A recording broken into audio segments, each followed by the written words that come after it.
ഞാൻ വളരെ ശ്രദ്ധിക്കാറുള്ള ആളാണ്. നല്ല ഭക്ഷണ രീതി, നല്ല ലൈഫ് സ്റ്റൈല്. എന്തായിട്ടും എനിക്ക് ക്യാൻസർ വന്നു, അല്ലെങ്കിൽ എൻ്റെ വീട്ടിലുള്ളവർക്ക് ക്യാൻസർ ഉണ്ടായ കാരണം അവർ ഭയങ്കരമായിട്ട് ശ്രദ്ധിക്കുന്ന ആൾക്കാരായിരുന്നു. പാൻ, ഗുഡ്ക, ഹാൻഡ്സ് ഐറ്റംസ് ഒന്നും ഉപയോഗിക്കാറില്ല. എന്താണ് നേരായിട്ടും ഇങ്ങനെ സംഭവിക്കുന്നത്? ഏതാണ് ഇതിന് മെയിനായിട്ട് കാരണം?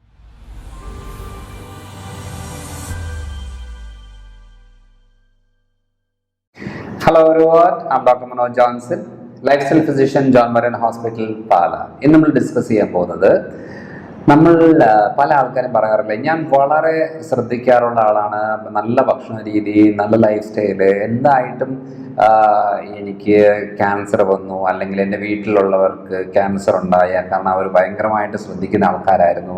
എന്താണ് നേരായിട്ടും ഇങ്ങനെ സംഭവിക്കുന്നത്? ഏതാണ് ഇതിന് മെയിനായിട്ട് കാരണം? കാരണം അവർ പുകവലിക്കാറില്ല, പാൻ, ഗുഡ്ക, ഹാൻഡ്സ് ഐറ്റംസ് ഒന്നും ഉപയോഗിക്കാറില്ല.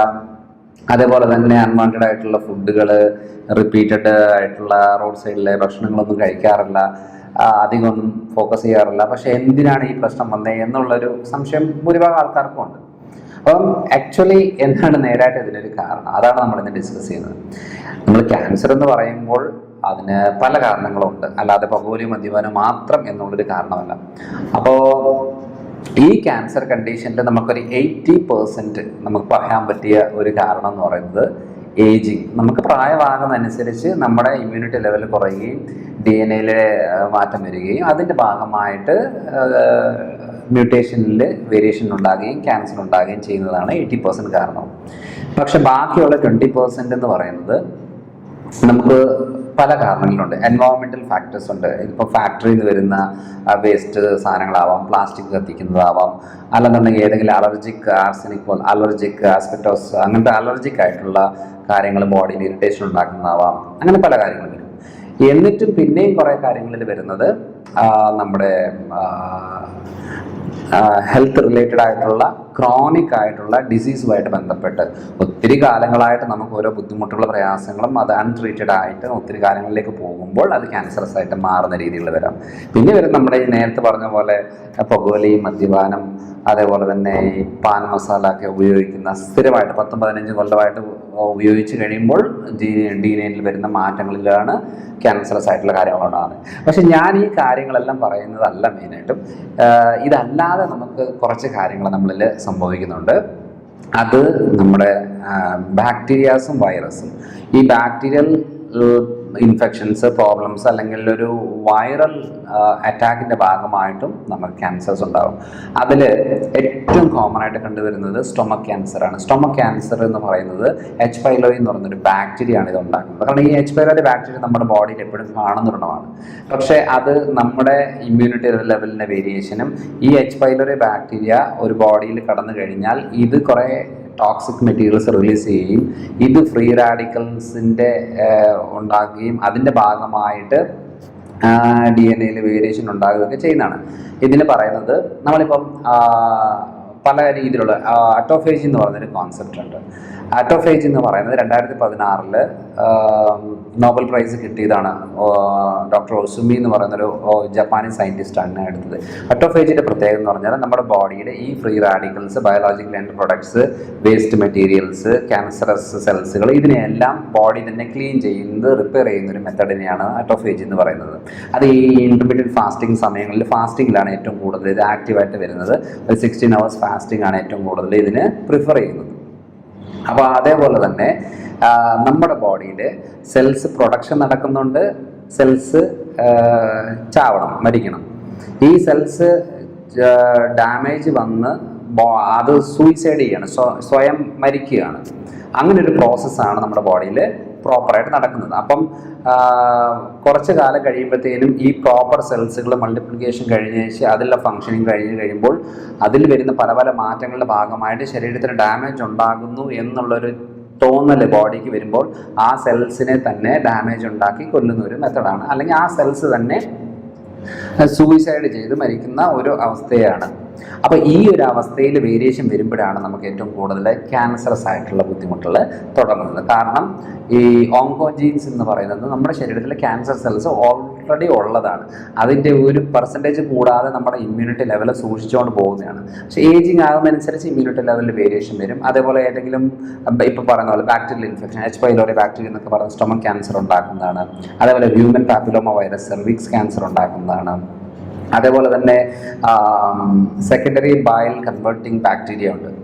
അതായത് ഓവറായിട്ടുള്ള ബാക്ടീരിയസ് നമ്മുടെ കോളോൺ ക്യാൻസർ ഉണ്ടാക്കുന്നത് അങ്ങനെയാണ്. അപ്പം ഓവറായിട്ടുള്ള ബയലിനെ അത് കൺവേർട്ട് ചെയ്തിട്ട് ഇതാക്കുന്ന സമയങ്ങളിൽ നമുക്ക് കൂടുതൽ ടോക്സിക് മെറ്റീരിയൽസ് ബോഡിയിൽ റിലീസാകും. അതിൻ്റെ ഭാഗമായിട്ട് കോളോൺ ക്യാൻസർ പ്രശ്നങ്ങളൊക്കെ തുടങ്ങുന്നതാണ്.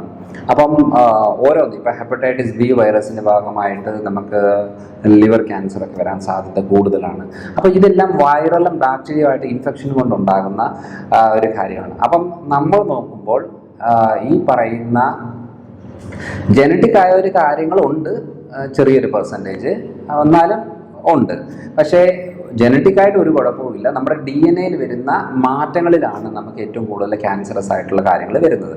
അതിൽ ഏജിങ്ങിലാണ് നമുക്ക് പല കാര്യങ്ങളും ചേഞ്ചസ് ഉണ്ടാകുന്നത്. അപ്പോൾ ഏജിങ് പ്രോസസ്സിനകത്ത് നമുക്ക് ഇമ്മ്യൂണിറ്റി ലെവലിൽ വേരിയേഷൻ വരാം, അല്ലെന്നുണ്ടെങ്കിൽ ഭക്ഷണക്രമത്തിൽ മാറ്റം വരാം, സെഡൻറ്ററി ലൈഫ് സ്റ്റൈലായിരിക്കാം, അല്ലെങ്കിൽ സ്ട്രെസ് റിലേറ്റഡ് ആയിട്ടുള്ള ഒരു ലൈഫ് സ്റ്റൈൽ ഫോളോ ചെയ്യുന്നവരായിരിക്കാം. പല കാരണങ്ങൾ കൊണ്ട് നമ്മുടെ ഈ മൾട്ടിപ്ലിക്കേഷനിൽ മാറ്റം വരികയും ഒരു കൺട്രോൾ ശരീരത്തിൽ നിന്ന് വിട്ടുപോവുകയും ചെയ്യും. അപ്പോൾ അങ്ങനെ പോകുമ്പോഴാണ് ഈ പറയുന്ന മൾട്ടിപ്പിൾ ഫാസ്റ്റ് ഗ്രോത്ത് ഒക്കെ ശരീരത്തിൽ ഉണ്ടാകുകയും അതിൻ്റെ ഭാഗമായിട്ട്, അതായത് നമുക്കിപ്പോൾ ഒരു 50 മൾട്ടിപ്ലിക്കേഷനാണ് ഒരു സെൽസിന് വേണ്ടതെങ്കിൽ അത് പ്രായത്തിനനുസരിച്ച് മൾട്ടിപ്ലൈ ചെയ്താൽ മതി. പക്ഷേ ഈ 50 മൾട്ടിപ്ലിക്കേഷൻ വളരെ പെട്ടെന്ന് തന്നെ ആയി വരുമ്പോഴാണ് നമുക്ക് മെയിനായിട്ടും ഈ പറയുന്ന ആയുസ് പെട്ടെന്ന് കുറയുകയും അതിൻ്റെ ഭാഗമായിട്ട് മരണം സംഭവിക്കുകയും ചെയ്യുന്നത് അങ്ങനെയാണ്. അപ്പം മൾട്ടിപ്ലിക്കേഷൻ സ്പീഡ് കുറയണം എന്നുണ്ടെങ്കിൽ, സ്പീഡ് കുറയൽ നോർമലായിട്ട് പോകുക എന്നുണ്ടെങ്കിൽ നമ്മുടെ ബോഡിയിൽ ഇമ്മ്യൂണിറ്റി ലെവൽ നോർമലായിട്ട് തന്നെ പോകണം. കാരണം പലപ്പോഴും നമുക്ക് സംഭവിക്കുന്ന ഒരു കാര്യം എന്ന് വെച്ചാൽ നമ്മുടെ ഇമ്മ്യൂണിറ്റി തന്നെയാണ് നമ്മുടെ ശരീരത്തിനെ നശിപ്പിക്കുന്നത്. നമ്മുടെ ശരീരത്തിൻ്റെ ഇമ്മ്യൂണിറ്റി പ്രോപ്പറായിട്ട് റെസ്പോണ്ട് ചെയ്യുവാണെങ്കിൽ കുഴപ്പമില്ല. ഇപ്പോൾ കോവിഡ് സമയത്ത്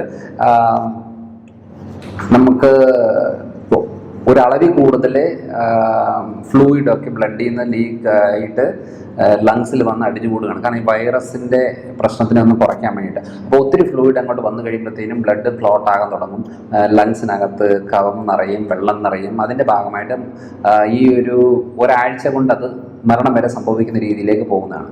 അപ്പോൾ ആ ഒരു അളവ് നോർമൽ രീതിയിൽ പോവുകയാണെങ്കിൽ കുഴപ്പമില്ല.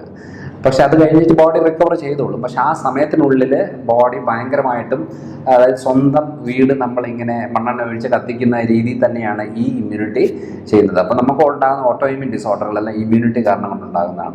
അപ്പോൾ അത് നമ്മൾ പ്രോപ്പറായിട്ട് മെയിൻറ്റെയിൻ ചെയ്തുകൊണ്ട് പോകുക. അതുകൊണ്ടാണ് ഞാൻ എല്ലാ വീഡിയോകളിലും നമ്മൾ life style, food habits, stress level, ഈ കാര്യങ്ങളെല്ലാം പറയുന്നതിന് മെയിൻ കാര്യം എന്ന് പറയുന്നത് പല DNA വേരിയേഷൻ വരെ നമുക്ക് ഇതുകൊണ്ട് നമുക്ക് ക്ലിയർ ആക്കാൻ പറ്റും. പല സമയങ്ങളിൽ നമ്മൾ ഗ്ലൂട്ടൻ അവോയ്ഡ് ചെയ്യാൻ പറയുന്നതിന് മെയിൻ കാര്യം എന്ന് പറയുന്നത് പല ആളുകൾക്കും ഈ ഗ്ലൂട്ടന് DNA വേരിയേഷൻസ് ഉണ്ടാക്കാനായിട്ട് സാധ്യതയുള്ളതാണ്. അപ്പോൾ അതുകൊണ്ടാണ് നമുക്ക് അപ്പനും അമ്മയ്ക്കും ഉള്ള പല രോഗങ്ങളും മക്കൾക്ക് വരുന്നതിൻ്റെ മെയിൻ കാരണം എന്ന് പറഞ്ഞാൽ സെയിം ജീനിൽ വരുന്നതാണ്. പക്ഷേ അതിനെ നമ്മൾ ട്രിഗർ ചെയ്ത് പ്രശ്നങ്ങൾ കൂട്ടിക്കൊണ്ട് പോകുന്ന രീതികളാണ് ഏറ്റവും കൂടുതലായിട്ട് കാണിച്ചുകൊണ്ടിരിക്കുന്നത്. അപ്പോൾ ഇത്രയും കാര്യങ്ങളാണ് നമ്മൾ മെയിനായിട്ടും ശ്രദ്ധിക്കേണ്ടത്. അപ്പോൾ ക്യാൻസർ എന്ന് പറഞ്ഞ ഉടനെ പുകവലി, മദ്യപാനം എന്ന് മാത്രമല്ല ഒത്തിരിയേറെ കാര്യങ്ങളുണ്ട്. പക്ഷേ ക്യാൻസറിൻ്റെ കാര്യത്തിലും ജീവിതശൈലി വളരെ വളരെ ഇമ്പോർട്ടൻ്റ് ആണ്. പിന്നെ നമ്മളൊരു പരിധിവരെ ആൻറ്റി ഓക്സിഡൻസ് ഒക്കെ ഹെൽപ്പ് ചെയ്യും.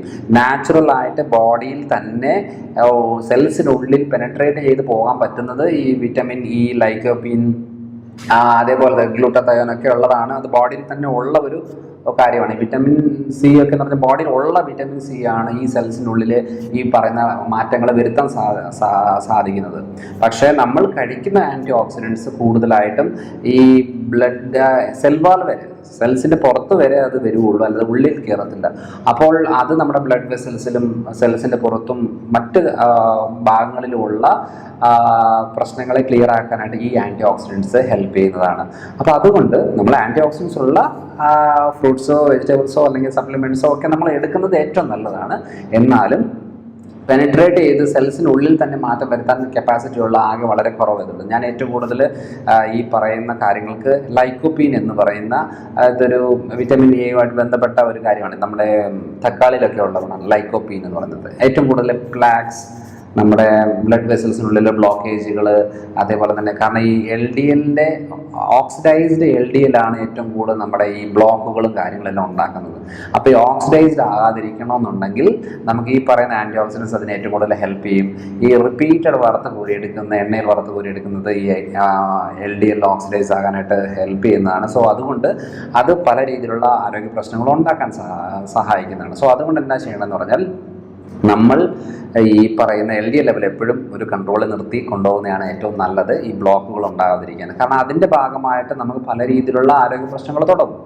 സോ ക്യാൻസർ എന്ന് പറയുമ്പോൾ നമ്മൾ വിചാരിക്കേണ്ട കാര്യം നമ്മുടെ ഭാഗത്തു നിന്നുള്ള മിസ്റ്റേക്ക് കൊണ്ടും നമുക്ക് ഭൂരിഭാഗം സമയങ്ങളുണ്ടാകും. ഇപ്പം ബ്രസ്റ്റ് ക്യാൻസറോ അല്ലെങ്കിൽ ഹെഡ് നെക്സൽ ക്യാൻസർ, അതൊക്കെ പല കാര്യങ്ങളിൽ നമുക്ക് ഹോർമോണൽ വേരിയേഷൻ കൊണ്ടുണ്ടാകാം. അതേപോലെ തന്നെ നമ്മുടെ ടെസ്റ്റോസ്റ്റിറോൺ ഹോർമോണൽ വേരിയേഷൻ കൊണ്ട് നമുക്ക് പ്രോസ്റ്റേറ്റ് ക്യാൻസർ ഉണ്ടാകാം. ഹോർമോണൽ വേരിയേഷനും ക്യാൻസർ ഉണ്ടാകാൻ ഒരു കാരണമാണ്. ഈ വേരിയേഷൻ വരാൻ കാരണം നമ്മൾ ഒത്തിരിയേറെ കാര്യങ്ങളിൽ മെയിൻ 80% ലൈഫ് സ്റ്റൈൽ തന്നെയാണ്. അതുകൊണ്ടാണ് ഏറ്റവും കൂടുതൽ ലൈഫ് സ്റ്റൈൽ ഫോക്കസ് ചെയ്യണം എന്ന് പല വീഡിയോകളിലും പറയാൻ കാരണം ഇതിനൊന്നും മെഡിസിൻ ഇല്ല. നമ്മളിങ്ങനെ കീമോയും എടുത്ത് റേഡിയേഷനും എടുത്ത് നടക്കാം എന്നുള്ളതല്ലാതെ മെച്ചം കിട്ടത്തില്ല. അപ്പോൾ പല സാഹചര്യങ്ങളിലും നമ്മൾ അങ്ങനത്തെ ബുദ്ധിമുട്ട് പോകാതിരിക്കണം എന്നുണ്ടെങ്കിൽ നേരത്തെ തന്നെ ചെക്ക് ചെയ്യുന്നതാണ് നല്ലത്. സോ അതുകൊണ്ട് ഇപ്പോൾ US എന്ന് പറയുന്ന 5 കൊല്ലത്തിന് ശേഷം ക്യാൻസർ വരും എന്ന് പറഞ്ഞ് ഇപ്പോഴേ ബ്രസ്റ്റ് റിമൂവ് ചെയ്യുന്ന നാടാണ്. നമ്മുടെ ഇവിടെ ക്യാൻസർ വന്ന് 4ാമത്തെ സ്റ്റേജ് ആകുമ്പോഴാണ് കണ്ടുപിടിക്കുന്നത്. എന്നിട്ട് പിന്നെ നമുക്ക് ഈ പറയുന്ന ട്രീറ്റ്മെൻറ്റ് മൊഡാലിറ്റികളിലൊക്കെയാണ് ഭൂരിഭാഗം ആൾക്കാരും ജീവിതം ദുരിതത്തിലൂടെ പോകുന്നത്. കാരണം ഇപ്പോൾ കീമോയോ റേഡിയേഷൻ എടുത്തു എന്ന് പറഞ്ഞാലും നമുക്ക് ഉണ്ടാകുന്ന മറ്റു കുറേ സൈഡ് എഫക്റ്റുകളും ബുദ്ധിമുട്ടുകളും നമുക്കുണ്ടാകും. അപ്പോൾ അങ്ങനെ ഒരു കാര്യം നമുക്ക് വരാതിരിക്കാനായിട്ട് ആദ്യം തന്നെ നമ്മൾ ഇങ്ങനെയൊക്കെ ശ്രദ്ധിച്ചു പോവുകയാണെങ്കിൽ ഏറ്റവും നല്ലതാണ്. Vitamin D, vitamin E, omega 3, അതേപോലെ ലൈക്കോപ്പീൻ, ഗ്ലൂട്ടാതയോൺ, ഇതൊക്കെ നല്ല രീതിയിലുള്ള ആൻറ്റി ഓക്സിഡൻസ് ആണ്. ഇതൊക്കെ നമ്മൾ സപ്ലിമെൻറ്റ്സ് ആയിട്ടും ഭക്ഷണത്തിലൊക്കെ ഉൾപ്പെടുത്തി എടുക്കുന്നത് ഏറ്റവും നല്ലതാണ്. അപ്പോൾ ഇതിനെക്കുറിച്ച് നമുക്ക് പല സംശയങ്ങൾ തോന്നാം. ഇപ്പോൾ അങ്ങനെയൊക്കെ എന്തെങ്കിലും ഉണ്ടെങ്കിൽ നിങ്ങൾക്ക് ഈ ഡിസ്ക്രിപ്ഷനിലാണ് നമ്പറിൽ നിങ്ങൾക്ക് വിളിച്ച് ഓൺലൈൻ കൺസൾട്ട് ചെയ്യാം. നമ്മുടെ ടീം ഓഫ് ഡോക്ടേഴ്സ് അവൈലബിൾ ആണ്. നിങ്ങൾക്ക് ഏത് ടെസ്റ്റ് വേണം, ഏതാണ് ഞങ്ങൾ ചെക്ക് ചെയ്യേണ്ടത്, ഏതാണ് ഞാൻ എടുക്കേണ്ടത്, ഏത് ഡോസ് എടുക്കേണ്ടതെന്നൊക്കെയുള്ള സംശയം ഉണ്ടെന്നുണ്ടെങ്കിൽ നിങ്ങൾക്ക് അങ്ങനെ വിളിച്ച് കൺഫേം ചെയ്യാവുന്നതാണ്. അപ്പോൾ അടുത്ത തവണ അടുത്തൊരു വീഡിയോയിൽ വരാം. ബൈ.